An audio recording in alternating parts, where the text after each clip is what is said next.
quiz you. Do you know how many days away from the election in November 2024 we are? I cannot tell a lie. I didn't know, but I can read it right there. I think it's 200. Okay, 200. That is a little over 6 months. Can you believe that? No. Well, both President Biden and former President Trump are hitting the campaign trails, and the president actually has a bit more time, though, on his hands to get out there and do his thing, because we know former President Trump is sitting in court here busy, yes. in Manhattan.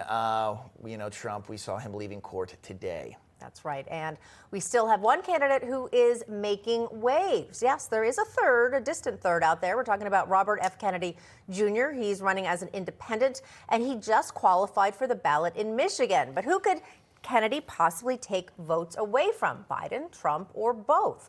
Let's bring in our political analyst for more on the 2024 race. Ben Weingarten still hanging out with us, along with Republican strategist and Trump 2024 campaign surrogate Nick Adams. All right, gentlemen, thanks so much. Nick, I'm going to start with you here. What do you think? Do you think Kennedy will draw major votes from either candidate? But let's focus on Michigan. Lots of people surprised he got on the ballot in such a big state. And there were 100,000 uncommitted Democratic votes in the primary. Your thoughts?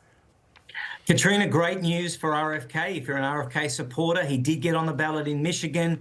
That's big. It is an important state. It's a sizable state. And the person that's most worried about that, of course, is Joe Biden, because this is terrible news for Joe Biden. Joe Biden and his team are playing defense.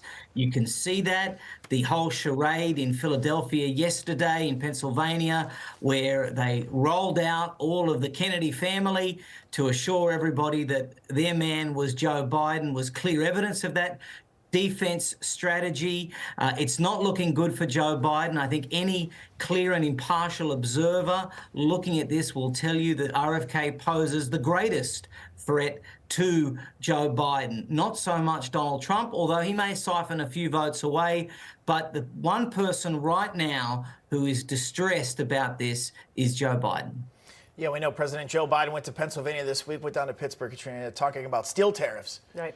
For the first time there. And he was so critical of President Trump with his tariffs here. Let's look at the contrast, though, Ben, here between the reception of former President Trump, what he got at a bodega here in Harlem, New York.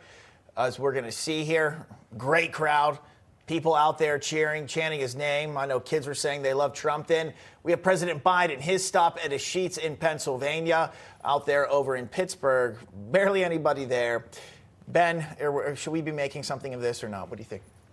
Well, I think this is a continuation of what we saw when you had the split screen of Donald Trump going to the funeral of a fallen NYPD officer, and then you have Joe Biden, and what is he doing? He's out with the elites raising millions of dollars in New York City.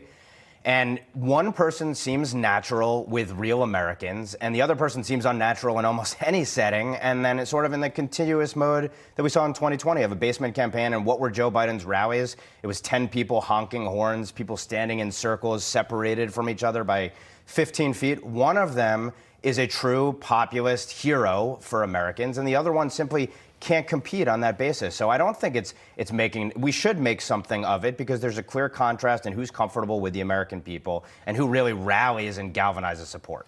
All right, very well said. Ben Weingarten, stick around here. You're coming back the next hour. Nick Adams, we appreciate you coming on. Have a great weekend. You too.